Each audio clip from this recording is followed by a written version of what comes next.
Praise lord. దేవుని నామానికి మహిమ కలుగును గాక. Praise lord.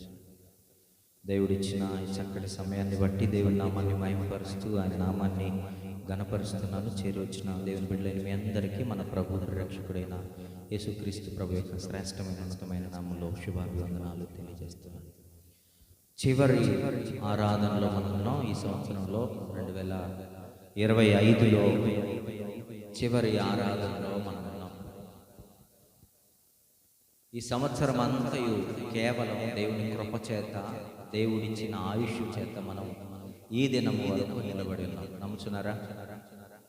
దేవుని కృప తప్ప, ఆయన ప్రేమ తప్ప, ఆయన ఆదరణ తప్ప ఈ లోకంలో ఇంకా మనం సజీవులుగా నిలబడి ఉన్నామనంటే వేరొకటి లేనే లేదు. ఆయుష్ ఆయన అనుగ్రహించుంది. ఎవరు అనుగ్రహించుంది? ఆయుష్ దేవుడు అనుగ్రహించుంది. ఈ లోకంలో మనుషులు మనకు అనేకమైన గిఫ్ట్స్ ఇవ్వచ్చు, కానీ ఆయుష్ అన్నటువంటి వరం కావచ్చు, ఆయుష్ అన్నటువంటి గిఫ్ట్ కావచ్చు, ఆయుష్ అన్నది ఈ లోకంలో అత్యున్నతమైనదైతే, ఆయుష్ అన్నది చాలా ఉన్నతమైనదైతే ఆ ఆయుష్ కేవలం దేవుడు మాత్రమే అనుగ్రహిస్తాడు. ఆమేన్. అందుకే పరిశుద్ధ గ్రంథంలోకి వెళ్తే యోబు గారు ఒక చక్కటి మాట మాట్లాడతాడు. యోబు ఒక చక్కటి ఉన్నతమైన మాట మాట్లాడతాడు. అద్భుతమైనటువంటి మాట. యోబు గ్రంథం 14వ అధ్యాయము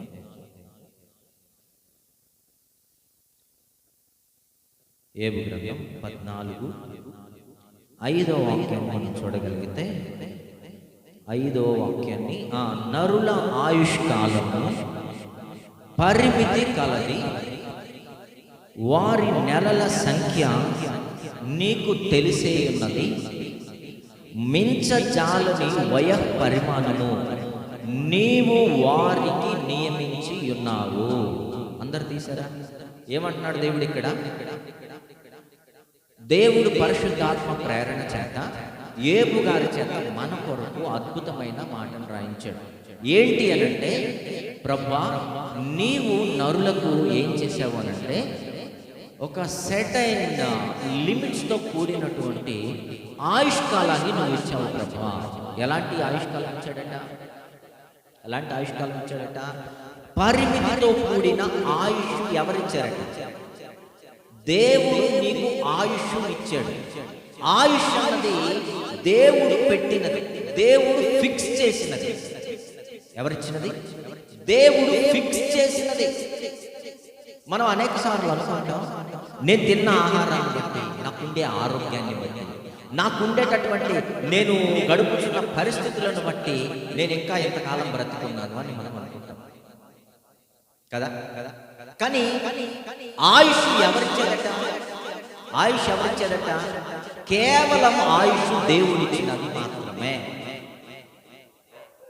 ఎప్పుడైనా మీరు ఆపరేషన్కి వెళ్తే డాక్టర్ ఏం చేస్తాడు తెలుసా? స్టార్టింగ్లో డాక్టర్ ఏం చేస్తాడు అంటే, ప్రార్థన చేసుకొని మన పైన కత్తి పెట్టడానికి ప్రయత్నిస్తాడు. మన పైన కత్తి పెట్టే ముందు ఆయన ఏమడుగుతాడు తెలుసా? ప్రార్థన చేసుకున్నావా? ప్రార్థన చేసుకున్నావా? దేవుడికి మొక్కుకొని వచ్చావా? దేవుడిని అడిగావా? కారణం ఏంటంటే, నీ ఆయుష్ నా చేతుల్లో లేదు. నీ ఆయుష్ నా చేతుల్లో లేదు. నేను కేవలము ఇక్కడ ఉన్నటువంటి దీనిని తొలగించేవాడిని మాత్రమే, ఇక్కడ వచ్చిన మిస్టేక్ని తొలగించేవాడిని మాత్రమే. నేను పెట్టే కత్తి పర్ఫెక్ట్గా వర్క్ అవ్వాలి అని అంటే, ఇంకొక అవయవానికి అది హర్ట్ చేయకూడదంటే, ఇంకొక అవయవాన్ని అది డ్యామేజ్ చేయకూడదంటే, ఇంకొక అవయవానికి ఇది వెళ్ళిపోయి నాశనం చేయకూడదు అని అంటే, ఇంకొక అవయవాన్ని అది గాయం చేయకూడదు అని అంటే ఏం కావాలి తెలుసా? దేవుని కృప కావాలి. ఏం కావాలి? అందుకే డాక్టర్ ప్రార్థన చేసుకొని వస్తాడు. ఏం చేసుకొని వస్తాడు? డాక్టర్ ప్రార్థన చేసుకొని వస్తాడు. ప్రభువా నేను చేసేటటువంటి ఆపరేషన్ సక్సెస్ అవ్వాలని తాను విశ్వసించిన నమ్మకంలో ప్రార్థన చేసుకొని వస్తాడు కదా. అంటే అర్థం ఏంటి అని అంటే, డాక్టర్స్కైనా, పేషెంట్స్కైనా, ఉపాధ్యాయుడికైనా, స్టూడెంట్స్కైనా, పాస్టర్కైనా, విశ్వాసికైనా అందరికీ ఆయుష్ అనుగ్రహించువాడు పరలోకమందున్న దేవుడు ఒక్కడు మాత్రమే. చప్పలు కూడా దేవుడు నామాలు. ఆయన ఆయుష్ బట్టి, ఆయన ఇచ్చినటువంటి కృపను బట్టి మనము చివరి ఆదివారములో ఆరాధించడానికి వచ్చి ఉన్నాం. ఆయన కృపను బట్టి ఇంతవరకు మనం చివరి దినాల్లోనికి రాగలిగాం. ఆయన ఆయుష్ పొందుకోమని ఆజ్ఞ ఇస్తే ఆయుష్ మనకు వస్తుంది, ఆయుష్ మనకు వస్తుంది. ఒకవేళ ఆయన ఆయుష్ వద్దు అనుకుంటే మనం ఏమైపోతాం చెప్పండి? నిన్నటి దినాన కుప్పకూలిపోయింది. పోయిన నెలలో కుప్పకూలిపోయి ఉండే వాళ్ళం, ఇక్కడ రావడానికి ముందు కొద్ది క్షణాల ముందు మనం కుప్పకూలిపోయి ఉండే వాళ్ళం. ఎవరికి తెలుసు? ఎందుకంటే ఆయుష్ అన్నది మన చేతుల్లో చెప్పండి లేదు. చేతులైతే ఉన్నాయి కానీ, అవయవాలు అయితే ఉన్నాయి కానీ, జ్ఞానం అయితే ఉంది కానీ, ఇదిగో సంపాదించుకున్న డబ్బులైతే ఉన్నాయి కానీ ఆరోగ్యం ఆయుష్ లేకపోతే ఈ దినాన్ని మనం ఇక్కడ నిలబడలేము. ఈ దినాన్ని మనం నిలబడ్డాము కనుక, ఈ దినాన్ని మనం ఇంకా నిలబడి ఉన్నాము కనుక మనం ఏం చేయాలో తెలుసా? మనం ఏం చేయాలి? ఆయుష్నిచ్చిన దేవాది దేవునికి సాష్టాంగపడి నమస్కరించాలి. దేవాని నాకు ఆయుష్ ఇచ్చినందుకు నేను యోగ్యుడను కాకపోయినను, అనేక వారాలు నీ మందిరానికి తప్పించి వెళ్ళిపోయినప్పటికీ, అనేక వారాలు తండ్రి నీ యొక్క సన్నిధానంలో లేక నేను మందిరానికి నా పర్సనల్ పనులను బట్టి ఆబ్సెంట్ అయినప్పటికీ కదా, ప్రభు వల్ల నేను ఆబ్సెంట్ అయినప్పటికీ నువ్వు నన్ను లెక్కించక, దోషులలో నన్ను చేర్చక, నా పాపాన్ని బట్టి నువ్వు విరక్తి చెందక, నా పాపాన్ని బట్టి వద్దు నన్నని నువ్వు అనుకోక, నువ్వు నాకేం చేసావు?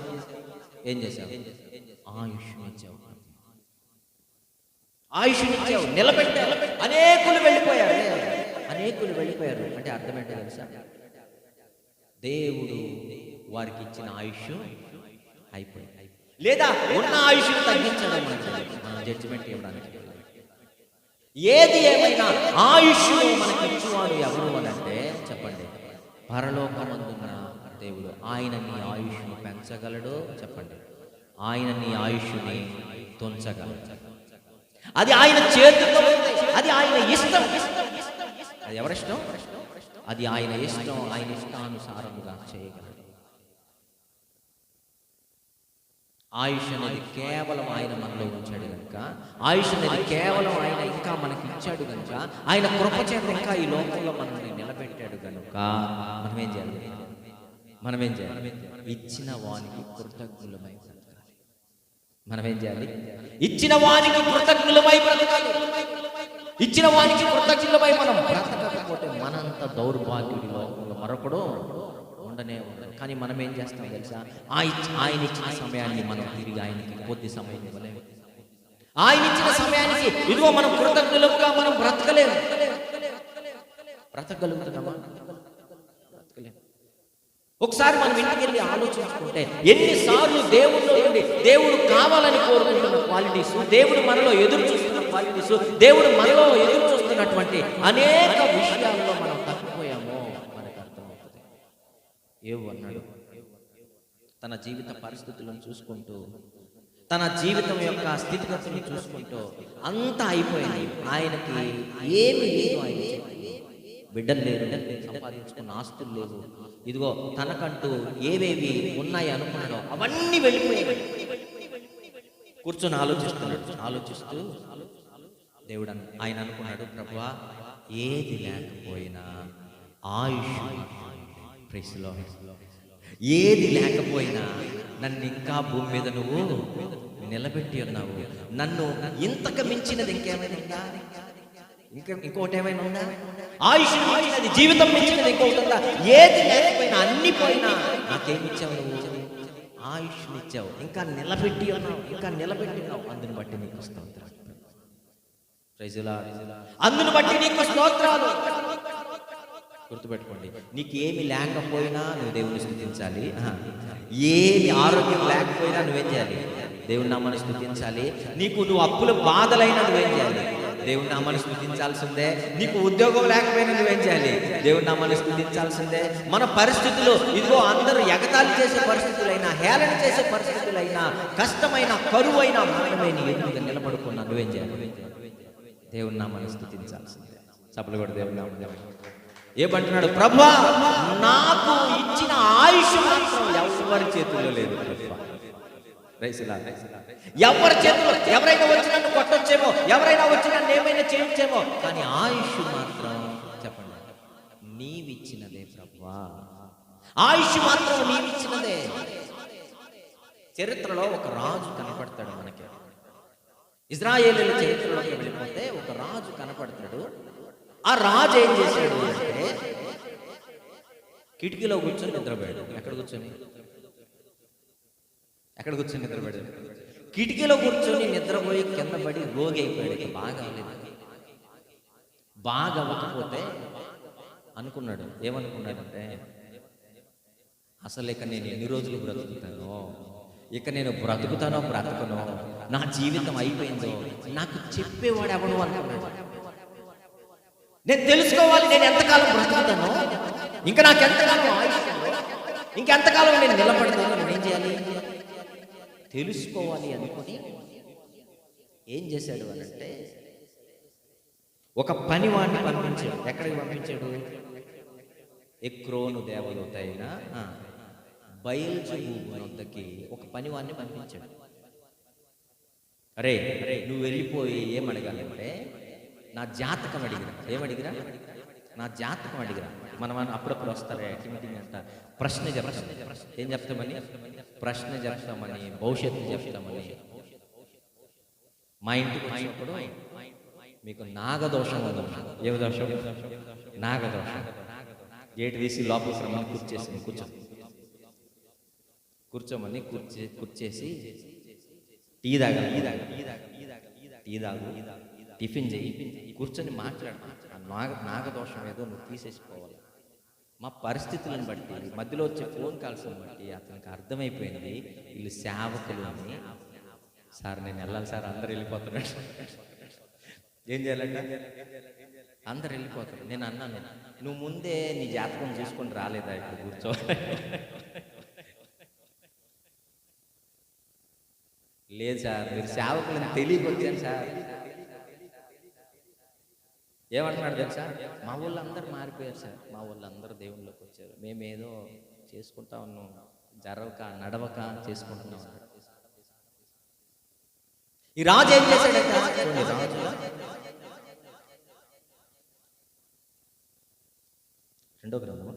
రెండో రాజు మొదటి అధ్యాయం.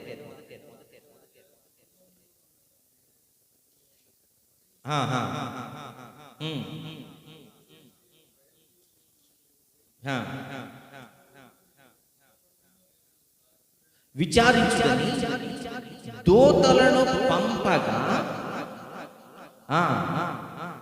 ఏలియాతో ఇలాగు సెలవిచ్చెను. ఈ రాజు ఎవరైతే ఉన్నాడో, ఈ రాజు దేవుడు ఏర్పాటు చేసిన రాజు. ఎవరు ఏర్పాటు చేసిన రాజు? దేవుడు ఏర్పాటు చేసిన రాజు. ఇశ్రాయేలీయుల మీద తన ప్రజలను ఏలడానికి, తన ప్రజలను సరైన మార్గంలో నడిపించడానికి ఎవరు ఏర్పాటు చేసిన రాజు? దేవుడు ఏర్పాటు చేసిన రాజు. ఈయనకి సింహాసనం ఇచ్చింది ఎవరు? దేవుడు ఇచ్చాడు. ఈయనని రాజుగా కూర్చొని పెట్టింది ఎవరు? దేవుడు కూర్చొని పెట్టాడు. ఈయనకి రాజ్యం ఇచ్చింది ఎవరు? దేవుడు రాజ్యం ఇచ్చాడు. ఈయనకి బ్రతికిచ్చింది ఎవరు? ఈయనకి ఆయుష్ ఇచ్చింది ఎవరు? ఈయన నిలబెట్టింది ఎవరు? దేవుడు. రోగం రాగానే అన్నీ మర్చిపోయి ఇప్పుడు ఎక్కడికి వెళ్తున్నాడు చెప్పండి? జీవము కలిగిన దేవుడు గుర్తుకు రాలేదు, ఆయుష్ ఇచ్చిన దేవుడు గుర్తుకు రాలేదు. మీకు అర్థమవుతుందా? బ్రతుకిచ్చిన దేవుడు గుర్తుకు రాలేదు. తల్లి గర్భంలో పిండంగా నిన్ను పెట్టి అక్కడ కాపాడి భూమి మీదకు తీసుకుని వచ్చి సంవత్సరాల తరబడి నీకు ఆరోగ్యం ఇచ్చి, ఆయుష్నిచ్చి, నీ శరీరానికి కావలసిన సమస్త పోషణ చేసి కాపాడుతూ సుదీర్ఘమైన ఆయుష్నిచ్చి నిలబెట్టిన ఎవరు గుర్తుకు రాలేదు? అహజ్యా రాజు గుర్తుకు. ఇప్పుడు ఎక్కడికి వెళ్ళిపోతున్నాడంట? ఎక్కడికి? బయల్జెబూబు దగ్గరికి వెళ్ళిపోతున్నాడు. అరే బయల్జెబూబు దగ్గరికి వెళ్ళిపోయి నాకు ఏమడిగి రావాలి అంటే, ఏమడిగి రావాలి? సోది అడిగిరా. ఏమడిగిరా? సోది అడిగిరా. సోది చెప్పేవాడిని ఏమంటారు చెప్పండి? సోదోడు అంటారు. అది భూత పదం ఏం కాదు. అది సోది చెప్పేవాడిని ఏమంటారు? బ్యాటింగ్ బ్యాటర్ అంటారు. ఇప్పుడు బ్యాటర్ చేశారు. విమెన్స్ కూడా ఆడుతున్నారని దాన్ని బ్యాటర్ చేశారు. బ్యాటర్ అంటారు. బౌలర్ బౌలింగ్ చేసేవాళ్ళు బౌలర్. సోది చెప్పేవాళ్ళు సోదోడు. సోదోడు కాడిపోయి ఏమడిగిరమ్మన్నాడు? సోది అడిగిరా. నాకు అర్థం కాలేదు. అడిగిరమ్మన్నాడు ఎంత పెద్ద సోదోడు.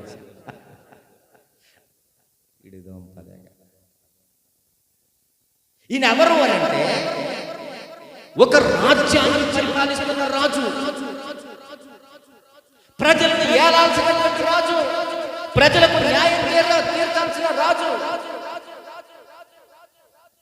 దేశంలో ఏమైనా కష్టాలు వస్తే, దేశంలో ఏమైనా అవకతవకలు వస్తే, దేశంలో ఏదైనా సమస్యలు వస్తే, దేశంలో ఏమైనా ఫ్లడ్స్ వస్తే, దేశంలో ఏదైనా కరువు వస్తే అనేకుల ఆకలి తీర్చవలసినటువంటి బాధ్యత కలిగిన చెప్పండి రాజు. రాజు ఎవరి దగ్గరికి వెళ్తున్నాడట? ఎవరి దగ్గరికి వెళ్తున్నాడు? ఎక్కడో ఒక టికెటింగ్ పట్టుకొని సెట్ కింద కూర్చొని ఎవడైనా వస్తే ఏదైనా ఇస్తే బ్రతకాలని ఆశతో ఎదురు చూస్తుంటాడే వాడి దగ్గరికి వెళ్ళిపోయి ఏం అడిగిరా? సోది అడిగిరా. ఈరోజు మనం కూడా అనేక మంది క్రైస్తవులు కష్టం వచ్చినప్పుడు, శ్రమ వచ్చినప్పుడు, బాధ వచ్చినప్పుడు, అనారోగ్యం వచ్చినప్పుడు ఆయుష్నిచ్చిన దేవుని దగ్గరికి వెళ్ళరు. ఆయుష్నిచ్చిన దేవుని దగ్గరికి వెళ్ళరు.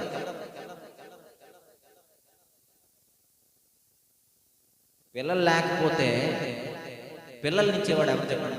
గర్భఫలం ఇచ్చేవాడు. గర్భఫలం యెహోవా ఇచ్చు బహుమానం. ఇది మరిచిపోయి ఎక్కడికి వెళ్తామంటే వాడెవడో వచ్చాడు 20,000 ఇస్తే నీకు పిల్లలు కొడతాడు. వాడు కూర్చొని కోడిని దుప్పట్లో 20,000 తీసుకుని ఎటు వెళ్ళిపోయాడు. వీళ్ళకి పిల్లలు లేరు, ఏం లేదు. మీకు అర్థమవుతుందా? ఈ రోజైనా దేవుని పాదాల దగ్గర కూర్చున్నావా? ప్రభువా నా సమస్యను తీర్చు. ప్రభువా నన్ను సమాజం హేళన చేస్తున్నప్పుడు, సమాజం నన్ను అవమానపరుస్తున్నప్పుడు నా కొరతను తీర్చని ప్రభు పాదాలు పట్టుకున్నావా? ఎవడో వచ్చి ఏదో సోది మాట్లాడాలని చెప్తే వాడి కాళ్ళ కాడ కూర్చుంటావే. లేకపోయినా అప్పులు తీసుకొచ్చి వాడికి ఇచ్చి ఏదో చేయించుకోవడానికి ప్రయాసం. అనేక మంది అన్ని ఏం చేస్తారు తెలుసా? అనారోగ్యం ఉన్నప్పుడు మీరు గమనించండి, ఎక్కడికి వస్తారంటే మందిరం దగ్గర నుంచి ప్రార్థన చేయించుకుంటారు. కానీ క్రైస్తవులు మాత్రం ఎక్కడికి వెళ్ళిపోతారు తెలుసా? అంతరాలు పెట్టారు. ఎక్కడికి వెళ్తారు చెప్పండి? అంతరాలు పెట్టారు. ఈయన ఏం చేశాడు అంటే బయలుజెబూలు దగ్గరికి వెళ్ళమని పంపిస్తుంటే మధ్యలోనే దేవుడు ఏలియాకు ప్రత్యక్షమయ్యాడు. Praise lord. ఏలియా దేవుని యొక్క ఆత్మ కొనిపోయి, ఇదిగో ఆజ్ఞ పని మనిషిని ఒకరిని సర్వెంట్ పంపిస్తున్నాడు, వాడు ఆయుష్ అడిగిరమని. నన్ను మరిచిపోయాడు కనుక, నా దగ్గరికి రాలేదు కనుక, నన్ను లెక్క పెట్టలేదు కనుక, ఆయుష్నిచ్చిన నన్ను, సింహాసనం ఇచ్చిన నన్ను, రాజుగా నిలబెట్టిన నన్ను జ్ఞాపకం చేసుకోలేదు కనుక నువ్వు వెళ్ళిపోయి అతనితో ఒక మాట చెప్పు. ఎవరితో? ఎదురుగా వస్తున్న వాడితో ఒక మాట చెప్తున్నాడు. ఎదురుగా వస్తున్న వాడి దగ్గరికి వెళ్ళిపోయి అడిగాడు, ఎవరు నువ్వు, ఎక్కడికి వెళ్ళిపోతున్నావు? నేను పలానా విషయం మీద వెళ్తున్నాను అంటే వెంటనే ఏమన్నాడు తెలుసా? ప్రవక్త, నువ్వు అక్కడ వరకు వెళ్ళాల్సిన అవసరం లేదు. ఎక్కడ వరకు? సోదె చెప్పించుకునే అక్కడ వరకు వెళ్ళాల్సినటువంటి అవసరం లేదు. బయలుదేరి దాకా నువ్వు ప్రయాణించాల్సిన అవసరం లేదు. ఇప్పుడే చెప్తున్నా, విను. ఏంటంటే నీ రాజు బ్రతకడు, చచ్చిపోతాడు. నువ్వు అక్కడ దాకా వాడు బ్రతకడు, చచ్చిపోతాడు. వాడు తిన్నగా తిరుగుకొని వెళ్ళిపోయి, రాజా ఏరా తిరిగి వచ్చావని రాజా అంటే, ఆయన నన్ను పానీ లేదు రాజా. ఎవరాయన? మధ్యలో ఎవడో వచ్చి నువ్వు చచ్చిపోతాడు అని చెప్పి, నువ్వు బ్రతకవంట, అయిపోయిందంట నీ పరిస్థితి, నీ జీవితం అయిపోయిందంట, చచ్చిపోతావంట అని చెప్పాడు.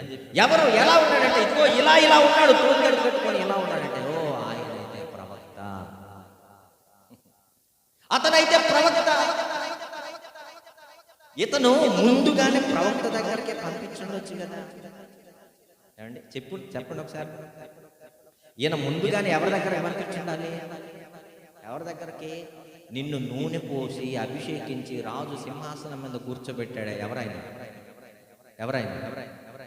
ప్రవక్త. దావీదుని అభిషేకించడానికి ఒక ప్రవక్త వెళ్ళిపోయాడు. ఏం ఎత్తుకొని వెళ్ళిపోయాడు? రాజుగా నిలబెట్టడానికి తైలం ఎత్తుకొని వెళ్ళాడే. అలాగే అహజ్యానికి కూడా ఒక ప్రవక్త వచ్చి ఏం చేసి ఉంటాడు చెప్పండి? ఏం చేస్తుండే? తైలం వేసి అభిషేకించి రాజుగా సింహాసనం మీద కూర్చొని పెట్టి ఉంటాడా? కూర్చొని పెట్టాలి. అది రూల్ ఆ రోజు. ఆ ప్రవక్తను ఎలా మర్చిపోయావు? అది ఆ దేవుడిని ఎలా మర్చిపోయావు? ఏలే వచ్చి చెప్పాడు, వాడు బ్రతికే లేదు, వాడికి బ్రతకలేదు. ఏమైపోతాడు? చచ్చిపోతాడు. వెళ్ళిపోయి బ్రతకడని చచ్చిపోతాడని నువ్వు చెప్పు. వాడు వెళ్ళిపోయి, రాజా నాదేముంది, నేను పని మనిషినే కదా, ఆయన చెప్పాడు నేను చెప్తున్నాను, నువ్వు బ్రతకవంట. అయిపోయిందంట. నీ చాప్టర్ క్లోజ్ అండి. ఆయన ఏం చేయాలో అర్థం కాక ఇప్పుడు పంపిస్తున్నాడు. ఎవరి యొద్దకి? ఏలియా దగ్గరికి వెళ్తున్నాడు. 50 మందిని రెడీ చేసి 50 మందికి ఒక అధిపతి ఇచ్చి, మొత్తం ఎంతమంది? 51 మందిని మీరు వెళ్ళిపోయి ఏలియాని ఎలాగైనా తీసుకొని రావాలని పెద్దోళ్ళని పంపించాడు. ఎవరిని? పెద్దోళ్ళు. సాధారణంగా మనకి ఎలా ఉంటుందంటే, రాజు దగ్గర నుంచి వచ్చిందంటే మర్యాదలు డిఫరెంట్గా ఉంటాయి. ఎలా ఉంటాయి? మర్యాదలు డిఫరెంట్. వాళ్ళకి బిల్డప్ ఎక్కువ ఉంటుంది. ఏమంటారు చెప్పండి? ఎమ్మెల్యే దగ్గర నుంచి వచ్చాడు అనుకో, ఎలా ఉంటుంది? ఎలా ఉంటుంది? కొంచెం బిల్డప్ ఎక్కువ. ఆ పై స్థాయి నుంచి ఇంకొకరు ఎవరైనా వచ్చారనుకోండి, ఎట్లంటే చెప్పండి, బిల్డప్ ఇంకొంచెం ఎక్కువ ఉంటుంది. ఎందుకంటే మనల్ని ఎవడు ఆపేవాడు లేడు, మనల్ని మించినోడు లేడు, మనకి వెనక ఏదో ఉందన్న ఉద్దేశంతో ఇష్టానుసారంగా ప్రవర్తిస్తారు. వెళ్ళిపోయి 50 మందితో పాటు అధిపతి వెళ్ళిపోయి ఏలే దగ్గర నిలబడుకొని ఏమన్నారు తెలుసా? దిగిరా, రాజు పిలుస్తున్నాడు. ఏమంటారు చెప్పండి? తొందర దిగిరా, ఏలియా నువ్వేనా, ప్రవక్త నువ్వేనా, తొందర దిగిరా, ఏం రాజు పిలుస్తున్నాడు.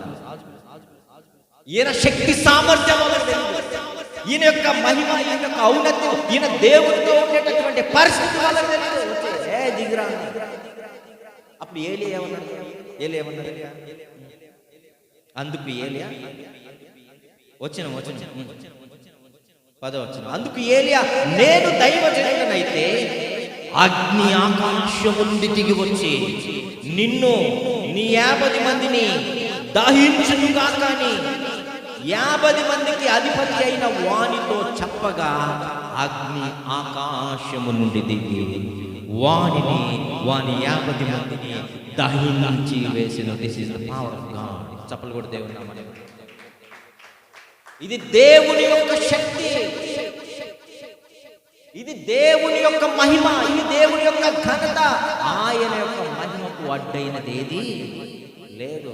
51 మంది అక్కడే తగలబడి మసైపోయారు. ఇప్పుడు చెప్పండి, రాజుకి ఇప్పుడైనా తెలివి రావాలా వద్దా? ఎవరికి? అహజ్యాకి ఇప్పుడైనా జ్ఞానం రావాలా వద్దా? మనకు కూడా చాలాసార్లు జ్ఞానం రాదు. అంతా అయిపోయిన తర్వాత, అన్నీ అయిపోయిన తర్వాత అప్పుడు అనిపిస్తుంది, దేవుడు తప్ప నాకు ఇంకొక దిక్కు లేదు. ఇప్పుడు వస్తాం. ఎప్పుడు చెప్పండి? అప్పుడు దాకా ఏం చేస్తాం చెప్పండి? అప్పుడు దాకా లోకమే. ఏం కాదులే. పైగా మనం బలపరిచే వాళ్ళు కొంచెం ఏం కాదు, అక్కడికి పోయి ఇక్కడ తిరిగి అక్కడ తిరిగి అన్నీ అయిపోతాయి. ఎక్కడికి పోవడానికి ఛార్జీకి కూడా డబ్బులు ఉండవు. దగ్గరలో ఏమంటారు చెప్పండి? అప్పుడు చర్చి ఉంటాయి, అప్పుడు వెళ్తాం చర్చిలో. ఇప్పుడు కూడా బుద్ధి రాలేదు ఎవరికి? ఆజ్యాకి బుద్ధి రాకపోతే మళ్ళీ ఏం చేశాడు తెలుసా? పోయింది 51 కుటుంబాలు నాశనం అయిపోతే పోయినాయి. మళ్ళీ ఏం చేశాడు? మళ్ళీ 50 మంది. మళ్ళా వీళ్ళు ఏం చేశారు? మళ్ళా రమ్మన్నా. మళ్ళా ఆయన ఏం చేశాడు? మళ్ళా తగలబెట్టేశాడు. మరలా ఏం చేశాడంటే, మరలా పంపిస్తే వాళ్ళు వెళ్ళిపోయి, అరే మనం ఎందుకు చావాలరా, ఈడ ఆల్రెడీ సావుకి సిద్ధమైపోయాడు, మనం ఎందుకు చావాలి? వీడి కోసం. ఎవరి కోసం? రాజు కోసం. ఏలియా అనే ప్రవక్త చెప్పిన తర్వాత ఇక అది జరగక మానదు. ఈడు ఎలాగో చచ్చిపోతాడు, మనకైతే ఏమీ హాని లేదు. మనం ఎవరి చేతుల్లో చావకూడదు తెలుసా? దేవుని చేతుల్లో చావకూడదు. ఏలియా చేతుల్లో చావకూడదని వెళ్ళిపోయి ఏలియా పాదాల ముందు పడి, అయ్యా మమ్మల్ని మాత్రం క్షమించండి, మమ్మల్ని మాత్రం నువ్వేం చేయలేదా, నీ శక్తి సామర్థ్యాలు మాకు తెలుసు, నీ దేవుడు గొప్పవాడు, నీ దేవుడు మహోన్నతుడు, నీ దేవుడు సర్వోన్నతుడు, ఆయన ఆయుష్ ఇచ్చువాడని, ఆయన ఆయుష్ తీసివేయవాడని మేము ఎరుగుదము, చావాలని మాకు లేదు, ఆ రాజు రమ్మన్నాడు, నీ చిత్తమైతే రమ్మంటే అప్పుడు దేవుడు ఆత్మ ఏలియాను కొనిపోయి ఏం చేసింది, వెళ్ళమని చెప్పి. అప్పుడు ఏలియా వెళ్ళిపోయి అక్కడికి పోయి ఏమైనా చెప్పాడండి, అక్కడికి పోయి ఏం చెప్పాడు, నువ్వు తొక్కరాని స్థలాలు తొక్కావు. ఏం చేసావు చూడండి, ఏలియా వెళ్ళిపోయి ఏం చెప్పాడు, 16. అతడు వచ్చి రాజును చూచి విచారణ చేయుటకు ఇశ్రాయేలు వారి మధ్య దేవుడన్నవాడు లేడనుకుని, నీవు ఎక్రోను దేవతవు బయల్జెబూబునొద్ద విచారణ చేయుటకై దూతలను పంపితివే, నీవెక్కిన మంచం మీద నుండి దిగి రాకుండా నిశ్చయముగా నీవు మరణమవుదు అని చెప్పాను. చెప్పలు కూడా దేవుని నామమున. స్టేట్మెంట్ ఏమన్నా మారిందా? ఏలియా స్టేట్మెంట్ ఏమన్నా మారిందా? నాకు తెలిసి దిగి వెళ్ళిపోయి ఏలియా పాదాల దగ్గర పడిపోయి దేవుడు నన్ను క్షమించమని అడుగు అని బతుకుండేవాడు కదా. నువ్వు ప్రార్థన చెయ్యి, నువ్వు అడుగు, నేను కూడా ప్రభు పాద సన్నిధిలో ప్రార్థన చేస్తాను, అసలు నా జీవితం ఎలా ఉండబోతుంది, నా తరపున దేవుడిని క్షమాపణ అడుగు, నేను ఇక మీద దేవుడి కొరకు బ్రతుకుతానని పశ్చాత్తాపపడి ఉంటే బాగుంది కదా. దేవుణ్ణి అడుగుంటే బాగుండు, దేవుని బ్రతిమాలు అది చేయకుండా ఏం చేశాడంటే 50 మంది చనిపోతే ఇంకా మంది ఉన్నారు, ఇంకా 50 మంది చనిపోతే ఇంకా ఉన్నారు, ఇంకా 50 మంది పంపిస్తున్నానే ఉన్నాడు, తీసుకొని రండి, పట్టుకొని రండి లాక్కుని. నడవలేకపోతే రథాలు ఉన్నాయి, నడవలేకపోతే రాజు కదా ఏమున్నాయి, పనివారు ఉన్నారు, వాహనాలు ఉన్నాయి, బోలెడన్ని సదుపాయాలు ఉన్నాయి రాజు. వెళ్ళాల్సి అక్కడికి వెళ్ళిపోయి ప్రభుని క్షమాపణలు అడగాల్సి, దేవుని పాదాలు ఎదుట పడాల్సి, తెలుసుకోవాలి నా ఆయుష్, నా జీవితం ఎలా ఉంది, నీ దేవుని అడిగితే నీ దేవుడు మాట్లాడే దేవుడు. Praise the lord. చప్పలు కూడా దేవుడు. దావీదు అంటాడు, ప్రభువా నా ఆయుష్ కాలం ఎంతో నాకు తెలియదు. ఎవరిని అడుగుతున్నాడు? బయల్జెబూబు దగ్గరికి వెళ్ళండి. కీర్తనల గ్రంథం 39:4 వాక్యం చూద్దాం. కీర్తనల గ్రంథం, ఒక్క నిమిషం నేను తీసుకుంటాను. కీర్తనల గ్రంథం 39.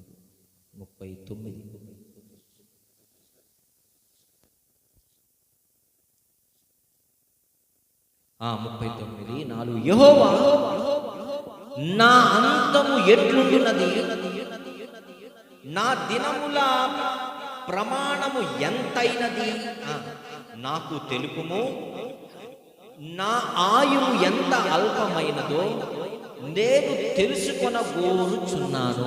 చప్పలు కూడా దేవుని నామమున మహిమపరచు. నీ ఆయువు ఎంతో, నీ జీవిత పరిమాణం ఎంతో నీ దేవుని అడగాలి. ఎందుకంటే నీ దేవుడు దాన్ని ఫిక్స్ చేశాడు. ఎవరు ఫిక్స్ చేశారు? నీ దేవుడు దాన్ని ఫిక్స్ చేశాడు.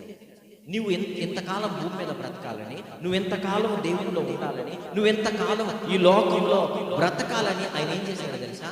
ఆయన ఆయుష్ను ఫిక్స్ చేశాడు. ఏం చేశాడు? ఆయన ఆయుష్ను ఫిక్స్ చేశాడు. ఆయన ఎంత ఆయుష్ నీకు పెట్టాడు. నువ్వు అడిగితే ఆయన అడగాలి. ఎవరిని అడగాలి? ఓనర్ అడగాలి. ఎవరిని అడగాలి? ఓనర్ అడగాలి. ఎవరి దగ్గర బండి తీసుకున్నప్పుడు దీనికి గేర్లు వెనక ముందని ఎవరిని అడుగుతాం చెప్పండి? ఎవరిని అడుగుతాం? ఆ బండి ఓనర్ అడుగుతాం. లైట్లు పనిచేస్తాయా, పెట్రోల్ ఉందా లేదా, ఏమైనా వేయించాలా, ఏమైనా ట్రబుల్ ఉందా, నేను నా డెస్టినేషన్ ఈ బండి ద్వారా చేరుకోగలను, ఎవరిని అడుగుతాం? ఎవరిని అడుగుతాం? ఓనర్ అడుగుతాం. ఎందుకంటే బైక్ కదా, దాని యొక్క శక్తి సామర్థ్యాలు ఎవరికి తెలుస్తుంది? ఆ బైక్ ఓనర్. దీని ఓనర్ ఎవరు? దీని ఓనర్ పరలోకమందున్న దేవుడు. చప్పలు కూడా దేవుడు నామమున. నీ శరీరానికి ఓనర్, నీకు ఓనర్. నీ శరీరానికి నువ్వు ఓనర్వి కాదు. ఎవరు కాదు? నీ శరీరానికి నువ్వు ఓనర్వి కాదు. నీ ఆత్మకు నువ్వు ఓనర్వి కాదు. నీ యొక్క చేతికో నీ యొక్క దానికి నువ్వు ఓనర్వి కాదు. అందుకే పౌలు గారు అంటాడు, ఈ అవయవములు, ఈ శరీరము మనకి ఎలా వచ్చిందంటే దేవుని దయ వలన. ఎలా వచ్చిందట? దేవుని దయ వలన నిన్నేం చేశాడంటే మనిషిగా పుట్టించాడు. దేవుని దయ వలన నీకు ఆయుష్ ఇచ్చాడు. దేవుని దయ వలన నీకు ఆరోగ్యం ఇచ్చాడు. దేవుని దయ వలన సమస్తం నీకు అనుగ్రహించాడు. Praise the lord. దేవుని నామానికి మహిమ కలుగును గాక. ఆయన కృప చేత నీకు ఇచ్చాడు. నువ్వు ఓనర్వి కాదు, నువ్వు ఓనర్వి కానే కాదు. కాబట్టి నువ్వెవరిని అడగాలంటే దేవుణ్ణి అడగాలి. దావీదు అంటాడు, ప్రభువా నా దినముల పరిమాణం ఎంతో నాకు తెలియజేయ ప్రభువా, నా ఆయువు ఎంతో నాకు తెలియజేయి, అది ఎంత చిన్నదో ఎంత కాలం ఉంటుందో నాకు తెలియజేయండి. దేవుడు చెప్పాడు, నీ ఆయుష్ ఎంత తెలుసా? నీ ఆయుష్ ఎంత అంటే బెత్తెడంత అన్నాడు. కింద మాటలు చూడండి, దేవుడు మాట్లాడిన తర్వాత, నా దినముల పరిమాణాలు నీవు బెత్తెడంతగా చేసి ఉన్నావు. చప్పలు కూడా దేవుడు నామాన్ని మహిమపడతాం. దేవుడు ఏం చెప్పాడట? నీ దినముల పరిమాణము బెత్తెడంత అన్నాడు. ఆ రోజుల్లో వాళ్ళకి తెలిసి బెత్తెడంత అంటే ఎంత. పౌలు గారు అడిగారు, మా ఆయుష్ అంటే దేవుడు అంటాడట, మీ ఆయుష్ ఎంత అంటే మీరు అంతలో కనపడ్డారు. చెప్పండి, అంతలో మాయమైపోయింది, ఆవిరి. దావీదు కాలంలో దావీదుకి ఏం చెప్పాడు? మీకు ఎంత ఆయుష్ ఇచ్చానంటే బెత్తెడంత ఆయుష్. ఇక్కడికి వచ్చేసరికి దేవుడు ఏం చెప్పాడు? పౌలు గారికి ఏం చెప్పాడు? అంతలో కనపడి అంతలో మాయమైపోయి ఆవిరి వంటి వారే. అంటే పరిస్థితులను బట్టి, ఆనాడు ఉన్నటువంటి పరిస్థితులను బట్టి మీ ఆయుష్ ఎంతో చెప్పడానికి ఉదాహరణగా దేవుడు చూపించేవాడు. ఉదాహరణగా కొలతలను దేవుడు చూపించేవాడు. అందుకే దావీదు అన్నాడు, నీ ఆయుష్ బెత్తెడంత. దావీదుకి ఏం అర్థమైంది? దావీదుకి అర్థమైందా? అయ్యా నీ ఆయుష్ బెత్తెడంతా అనగానే దావీదుకి ఏమన్నా అర్థమైందా? అర్థమైందా కాలేదు? అర్థమైందా కాలేదు? అర్థం కాకపోతే మన ఎందుకు రాస్తాడు? అది దేవుని భాషలో, దావీదుకి దేవునికి ఉన్న సంబంధంలో దావీదుకి దేవుడు ఎలాంటి భాషలో మాట్లాడాడో దావీదుకి అర్థమైపోయింది. నా ఆయుష్ ఇంత అని. అందుకే దావీదు మన కొరకు రాశాడు. దేవుని నామానికి మహిమ కలుగును. మనం ఎవరిని అడగాలంటే ఈ రాజు వలే ఎక్కడికి వెళ్ళకూడదు? బయల్జెబూబు దగ్గరికి వెళ్ళకూడదు. ప్రశ్న చెప్పే వాళ్ళ దగ్గరికి వెళ్ళకూడదు. ఎవరి దగ్గరికి వెళ్ళకూడదు? సోది చెప్పే వాళ్ళ దగ్గరికి వెళ్ళకూడదు. ఎవరి దగ్గరికి వెళ్ళాలంటే నీ దేవుడైనటువంటి, ఇదిగో పరలోకమందున్నటువంటి సర్వశక్తివంతుడైన, సర్వోన్నతుడైన, మహోన్నతుడైన, మనుషులందరికీ యజమానుడైన దేవుని వద్ద మనము కూర్చొని నేర్చుకుందుముగాక. చప్పలు కూడా దేవుని నామాన్ని మహిమపడతాం.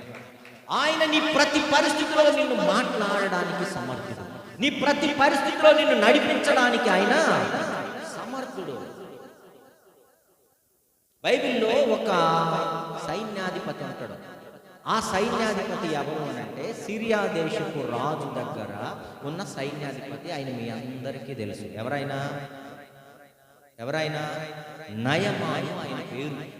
ఆ దేశంలో ఇజ్రాయేలు దేశానికి సంబంధించిన ఒక చిన్నది వారి ఇంట ఉన్నందున ఆ నయమానికి కుష్ఠరోగం ఉన్నప్పుడు ఆ చిన్నది తెలుసుకున్నదట, ఓ నా యజమానుడికి ఏముంది? కుష్ఠరోగం ఉంది. సాధారణంగా కుష్ఠరోగం ఉన్న వాళ్ళని ఎలా ఉంచేవాళ్ళంటే ఊరి బయట ఉంచుతారు. ఎక్కడ ఉంచుతారు? ఊరి బయట. వాళ్ళు ఊరిలోకి రావడానికి వీలు లేదు. ఈయన సైన్యాధిపతే, కానీ ఎక్కడున్నాడు? ఊరి బయట ఉన్నాడు. ఇంట్లో లేడు. ఇంట్లోకి ఎంట్రీ లేదు, దేశంలోకి ఎంట్రీ లేదు, సిటీలోకి ఎంట్రీ లేదు, ఊరిలోకి ఎంట్రీ లేదు, బయట బ్రతుకుతున్నాడు. అందుకే తనకు తోడుగా, తన భార్యకు తోడుగా ఎవరున్నారట? ఇజ్రాయేలు ఒక చిన్నది ఉన్నది. ఒకరోజు ఆమెతో చెప్పింది, నా యజమానుడు చాలా కుష్ఠరోగంతో బాధపడుతున్నాడు కదా, అవమానంతో కుమిలిపోతున్నాడు కదా, మా దేశంలో ఒక ప్రవక్త, ఎవరున్నారు? మా దేశంలో మా దేవుడు స్వస్థపరుస్తాడు, మా దేశంలో మా దేవుడు స్వస్థపరుస్తాడని ఎవరికి చెప్తుంది? ఎవరికి చెప్తుంది? ఒక అన్యుల దేశములో దేవుని యొక్క మహిమను ఎరగని దేశములో ఒక అన్యుడైన సైన్యాధిపతి భార్యకు చెప్తుంది ఈవిడ. జాగ్రత్తగా వినండి. ఒక అన్యుడైన సైన్యాధిపతి భార్యకు చెబుతుంటే ఇప్పుడు ఫస్ట్ ఆఫ్ ఆల్ ఈమె విశ్వసించాలి. ఏం విశ్వసించాలి? ఈమె విశ్వసించాలి. ఎవరిని విశ్వసించాలి? ఈ చిన్నది చెబుతున్న మాటలను విశ్వసించాలి. ఈ చిన్నది చెబుతున్న దేవుడిని విశ్వసించాలి. అవునా కదా? ఈమె విశ్వసిస్తేనే తర్వాత ఎవరికి చెప్పగలరు? తన భర్త అయిన సైన్యాధిపతి అయినటువంటి నయమాను. అద్భుతం ఏంటంటే అన్యురాలైన ఆవిడ ఈ చిన్నది చెబుతున్నటువంటి దేవుని యందు విశ్వాసం ఉంచింది. Praise the lord. విశ్వాసం ఉంచి ఏం చేసిందో తెలుసా? తన భర్తకి వర్తమానం పంపించింది. ఇదిగో ఫలానా దేశంలో ఒక ప్రవక్త ఉన్నాడట, వాళ్ళు నమ్మే దేవుడు జీవం కలిగినోడట, వాళ్ళు నమ్మే దేవుడు మనకు ఆయుష్నిస్తాడట, వాళ్ళు నమ్మే దేవుడు ఇదిగో నీ ప్రాణాపాయం నుండి నీ మరణం నుండి కాపాడగలడట, ఆయన నీ ఆయుష్ను పెంచగలడట, నువ్వు తిరిగి మరలా బ్రతకగలడట. ఎవరికి వర్తమానం పంపించింది? తన భర్తకు వర్తమానం పంపించింది. రెండవదిగా ఈవిడేం చేసిందో తెలుసా? తన భర్త కూడా దేవుని యందు విశ్వాసం ఉంచేటట్టుగా మార్చి చప్పలు కూడా దేవుని ఎందుకు ఈ మాటలు చెప్తున్నానంటే, ఒక దేవుని రాజు ఎక్కడికి వెళ్ళాడు? బయట బయల్జుబూబ్ అన్నటువంటి ఒక విగ్రహారాధనకు సంబంధించినటువంటి అక్కడికి వెళ్ళాడు సోది తెప్పించుకోవడానికి. కానీ అన్యులు ఏం చేస్తున్నారు? సిరియా దేశపు యొక్క సైన్యాధిపతి యొక్క భార్య సైన్యాధిపతి వాళ్ళు విని ఆ దేశపు రాజు దగ్గరకు వెళ్ళిపోయి అడిగారు, అయ్యా ఫలానా దేశంలో ఇశ్రాయేలు దేశంలో నేను అక్కడికి వెళితే నేను బాగుపడతానట, నేను అక్కడికి వెళితే నాకు కుష్ఠరోగం పోదట, నేను అక్కడికి వెళితే నేను తిరిగి మరలా బాగవుతానట అని వెళ్ళిపోయి రాజు దగ్గరికి వెళ్ళి అడిగితే ఆ రాజు ఏం చేశాడు తెలుసా? ఒకవేళ నువ్వు బాగుపడే పని అయితే నేను అక్కడున్న రాజుకే లెటర్ రాస్తాను, అక్కడున్న రాజుకే తాకీదులు రాస్తాను, నువ్వు వెళ్ళిపోయి అక్కడున్న రాజుకి ఇస్తే చాలు నీకు పనులన్నీ జరిగిపోతాయంటే ఆ రాజు సిరియా దేశపు రాజు తాకీదులు రాసి నయమాను ఇచ్చి పంపించాడు ఇశ్రాయేలు దేశానికి. నయమాను రథములతో పనివారితో ఇదిగో సైన్యంతో పాటు వచ్చి రాజు దగ్గరికి వెళ్ళిపోయి తాకీదులు ఇచ్చాడు. ఎవరి దగ్గరికి? ఇశ్రాయేలు రాజు దగ్గరికి వెళ్ళిపోయి తాకీదులు ఇస్తే ఆయన ఏం చేశాడు తెలుసా? బట్టలు చింపుకున్నాడు. ఏం చేశాడట? బట్టలు చింపుకున్నాడు. నేను నీ కుష్ఠరోగాన్ని బాగు చేయడానికి నేనేమైనా దేవుడు ఈ విధంగా నాతో పాటు యుద్ధానికి రావాలనుకుంటున్నావా అని ఏం చేయాలో అర్థం కాక బట్టలు చింపుకున్నాడట. చూద్దాం ఆ సందర్భాన్ని. పరిశుద్ధ గ్రంథంలోకి వెళ్ళిపోయి 2వ రాజులు 5వ అధ్యాయం. రాజులు 2వ గ్రంథము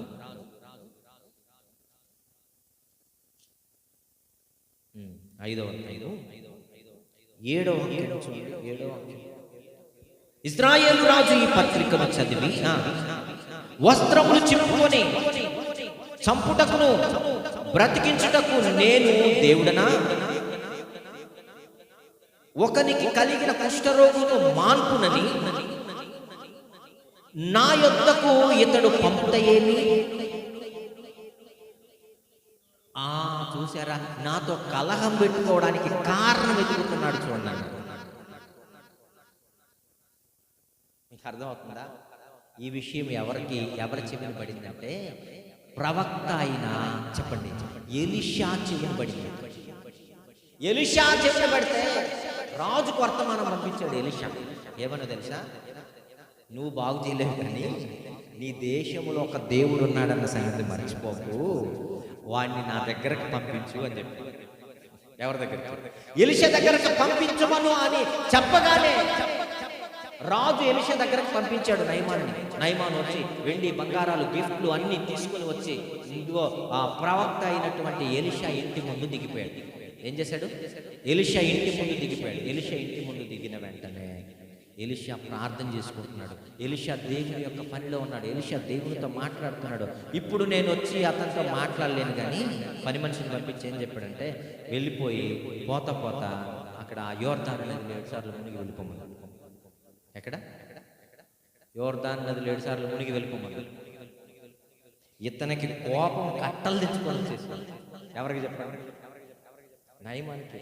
దేశము దాటి దేశానికి వస్తే అతడేదో వచ్చిన కృష్ణోక మీద చేయి పెట్టి చెయ్యి ఆడించి నన్ను బాగా చేస్తాడని, ఏదో మంత్రం చేస్తాడని, ప్రార్థన చేస్తాడని నేను అనుకున్నాడు. ఇక్కడే స్వస్థపడతానని నేను అనుకున్నాను. నదిలో మునగడానికి మా దేశంలో బోలెడని నదులు ఉన్నాయి. నదిలో మునగడానికి మా దేశంలో బోలెడని నదులు ఉన్నాయి. నేను వెళ్ళిపోయి మా దేశంలో మునుగుతానంటే వెళ్ళిపోతూ పనివాడు అన్నాడు, అయ్యా ఒకవేళ అతను గనుక వెళ్ళిపోయి మనల్ని ఒక 5 లక్షలు 10 లక్షలు అవుద్ది హిమాలయ పర్వతాల్లోకి వెళ్ళిపోయి సంజీవిని దేవాలంటే తేమా తెస్తామా? తెస్తాం. బాగా అవుతుంటే అది అవ్వాలి, ఇది అవ్వాలి, ఇది చేయాలి, ఇది చేయాలి, ఇంత ఖర్చు అవుతుందంటే మనం ఇవ్వమా? ఇస్తాం. కానీ ఆయన ఏం చెప్పాడో తెలుసా? మనల్ని కేవలం నీళ్ళలో మునగమన్నాడు. ప్రజలు మనల్ని ఏం చేయమన్నాడు? కేవలం నీళ్ళలో మునగమన్నాడు. మునిగి వెళితే తప్పే, కేవలం నీళ్ళలో మునిగి వెళితే తప్పేముంది? మనకు పోయేదేముంది? ట్రై చేద్దాం. వెళ్ళిపోయి పనివాడి మాట మేరకు వెళ్తూ వెళ్తూ యోర్దాను నదిలోకి వెళ్ళి మునిగాడట. 7 సార్లు మునగ్గానే నయమాను కుష్ఠరోగమైనటువంటి ఆ దేహము, కుష్టితో బాధపడుతున్న ఆ దేహము, ఇది అంద వికారమైనటువంటి ఆ దేహము, శరీరంలో ఎక్కడెక్కడ కుష్ఠరోగపు పుండున్నాయో, ముఖాలున్నాయో, చేతులున్నాయో, శరీరంలో ఎక్కడున్నాయో తెలియదు కానీ ఆ వికారమైనటువంటి ఆయన దేహము పసిపిల్లవాని దేహము వలె అయింది. చప్పలు కొడితే ఉన్నాం. చనిపోవాల్సిన వాడు, జీవితం అయిపోయింది అనుకున్నవాడు, నా బ్రతుకులో ఇక నన్ను ఎవరు బాగు చేయరు, నా జీవితం ఇంతే అనుకున్నవాడు ప్రభు మాటను నమ్మి వచ్చాడు, ఆయుష్ను పొందుకొని వెళ్ళిపోయాడు. ఆమేన్. Praise the Lord. ఇతడేం చేశాడంటే దేవుని బిడ్డ అయిన వాడు, దేవుని విశ్వాసం ఉంచిన వాడు, దేవుని చేత అభిషేకింపబడిన వాడు, దేవుని చేత సింహాసనం పొందుకున్నవాడు, దేవుని చేత రాజ్యాన్ని పొందుకున్నవాడు. ఇతను ఏం చేశాడంటే తొక్కరాని దారు తొక్కి లోకములో ఎక్కడో ఆయుష్ ఉందని పరిగెత్తాడు. ఎక్కడో ఆయుష్ ఉందని పరిగెత్తాడు. అక్కడికి వెళ్ళిపోయి ఏదో చేయాలి, అక్కడికి ఏదో వెళ్ళిపోయి సంపాదించుకోవాలనుకున్నాడు. ఏం చేశాడో తెలుసా? జీవితాన్ని పోగొట్టుకున్నాడు. ఏం పోగొట్టుకున్నాడు? జీవితాన్ని పోగొట్టుకున్నాడు. ఈరోజు మీరు ఆలోచించండి, మనం ఇంకా ఉన్నాము అనంటే మన ఆయుష్ తిరిగి ఎవరికి సమర్పించాలో తెలుసా? ఆయుష్ నీకు ఇచ్చిన దేవునికి నీ ఆయుష్ అంకితం అవ్వాలి. దేవుని నామానికి మహిమ కలుగును గాక. నీ యొక్క ఇదిగో జీవితం దేవునికి అంకితం కావాలి. ఎందుకంటే ఆయన నీ జీవితానికి ఓనర్. ఆయన ఎవరు? జీవితానికి ఓనర్. కనుక ఈ సంవత్సరం చివరి దినాల్లో మనం ఏం చేయాలంటే, జాగ్రత్తగా ఉండండి, ఈ సంవత్సరం చివరి దినాల్లో మనం ఏం చేయాలి అని అంటే, నయమాను తన రోగము బాగైన తర్వాత ఏం చేశాడు చెప్పండి? నయమాను తన రోగం బాగైన తర్వాత, పసిపిల్లవాని దేహం వల్లే తన దేహం అయిన తర్వాత నయమాను ఏం చేశాడు? తిరిగి వచ్చి అతని ముందర నిలిచి, చిత్తగించుము, ఇశ్రాయేలులో ఉన్న దేవుడు తప్ప లోకమంతటి ఎదురు మరొక దేవుడు లేడని నేను ఎరిగి ఉన్నాను. చెప్పకూడదు దేవుడు నామని. లేడయ్యా, ఆయుష్నిచ్చేవాడు ఆయనే, జీవితం ఇచ్చేవాడు ఆయనే, బ్రతికించేవాడు ఆయనే, బ్రతికించేవాడు ఆయనే, ఆయన తప్ప మరొకరు ఈ లోకములో లేరు అని ఒక అన్యుడైన ఇదిగో సైన్యాధిపతి గ్రహించాడు. సైన్యాధిపతి దేవునికి విశ్వాసం ఇస్తున్నాడు. ఏం తప్ప నేను ఎవరిని ఆరాధించాలని తన యొక్క జీవితాన్ని ఏం చేశాడు ఆయన? ఏం చేశాడు ఆయన? దేవుని కొరకు సాక్రిఫైస్ చేశాడు. దేవుని కొరకు ఏం చేశాడు? కాన్సిక్రేట్ చేశాడు. దేవుని కొరకు సమర్పణ చేశాడు. ఏం చేశాడు ఆయన? దేవుని కొరకు సమర్పణ చేశాడు.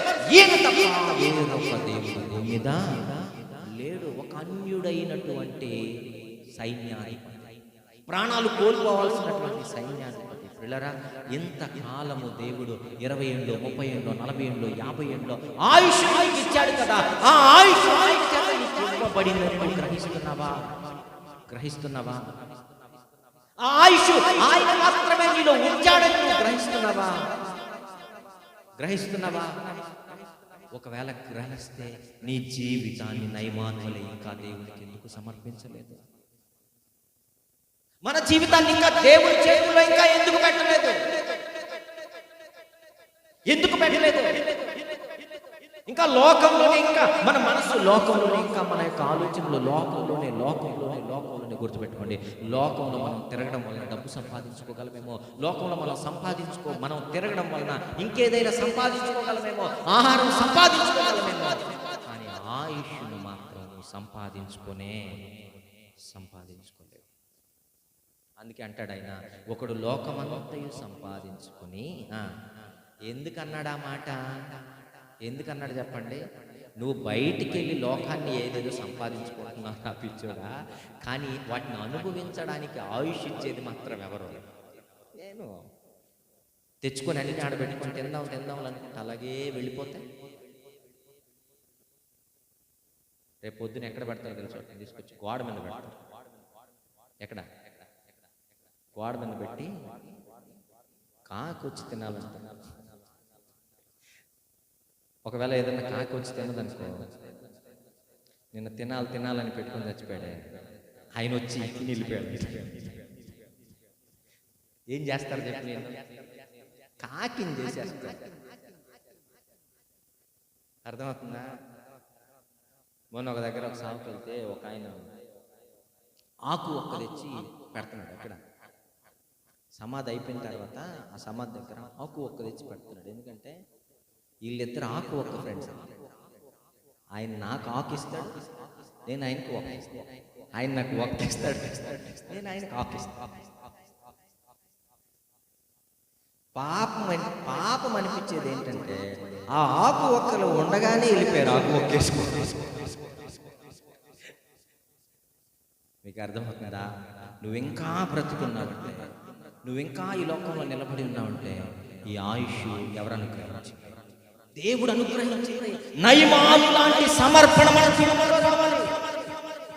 నయమాను లాంటి తెగింపు మన జీవితంలో రావాలి. ఇంకా లోకంలో ఏమి లేదు. పాదాల యొద్ద ఉంది. Praise the lord. అంతా సకల సంపదలు ఆయన యొద్ద ఉన్నవి, ఆరోగ్యం ఆయన యొద్ద ఉన్నది, అన్ని సమస్తం ఆయన దగ్గరే ఉన్నవి. ఆయన దగ్గర లేనిదంటూ ఏది లేదు. నువ్వు మందిరాన్ని కొట్టి వెళ్ళిపోయి ఎక్కడో సంపాదించాల్సిన అవసరత లేదు. నువ్వు దేవుని యొక్క పనిని పోగొట్టి వెళ్ళిపోయి ఎక్కడో ఏదో వెతుక్కోవాల్సిన అవసరత లేదు.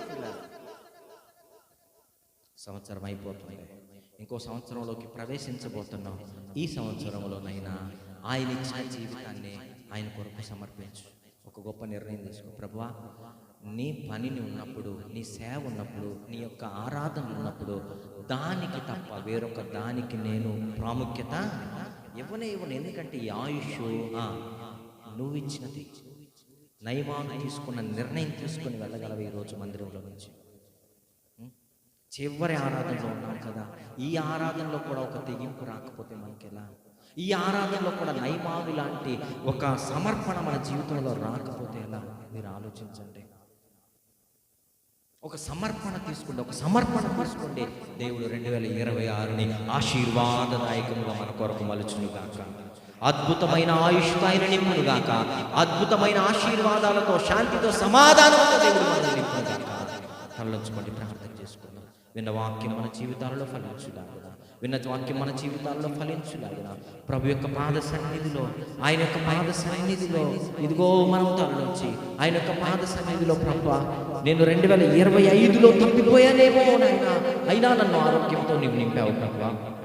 2025లో అనేక సార్లు నేను నిర్లక్ష్యం చేశానేమో ప్రభువా. అయ్యా నాయన తండ్రి, అయ్యా కేవలము నా ఆరోగ్యము, నా ఆయుష్ నీవిచ్చినదే ప్రభువా. లాంటి నాయన మనస్సు నాకు వద్దు ప్రభువా. నేను నీతో పాటే ఉంటాను నాయన, నేను నీ కొరకే బ్రతుకుతాను నాయన, నేను నీ కొరకే ఈ జీవితాన్ని సమర్పిస్తాను. నయమాను నాయన, అయ్యా తనకు కలిగినటువంటి నాయన ఆరోగ్యమును బట్టి, తనకు కలిగినటువంటి ఆయుష్ను బట్టి ఎలా తన జీవితాన్ని నీ కొరకు సమర్పించాడో అలా నాయన నేను కూడా నా జీవితాన్ని నీ కొరకు సమర్పిస్తున్నాను ప్రభువా. ఇది ప్రభువా, నీకు స్తోత్రాలు నాయన. నా జీవితాన్ని నీ కొరకు సమర్పిస్తున్నాను. ఒక నిర్ణయం తీసుకో ప్రభుకి. ఈరోజు నువ్వు వాగ్దానం చేయి. ఇదిగో వాగ్దానం తీసుకునే దినము కొద్ది రోజుల్లోనే ఉంది. మందిరంలో నువ్వు వాగ్దానం తీసుకునే దినము కొద్ది రోజుల్లోనే ఉంది. ఆయన నీకు వాగ్దానం చేయడానికి ముందు నువ్వు ఆయన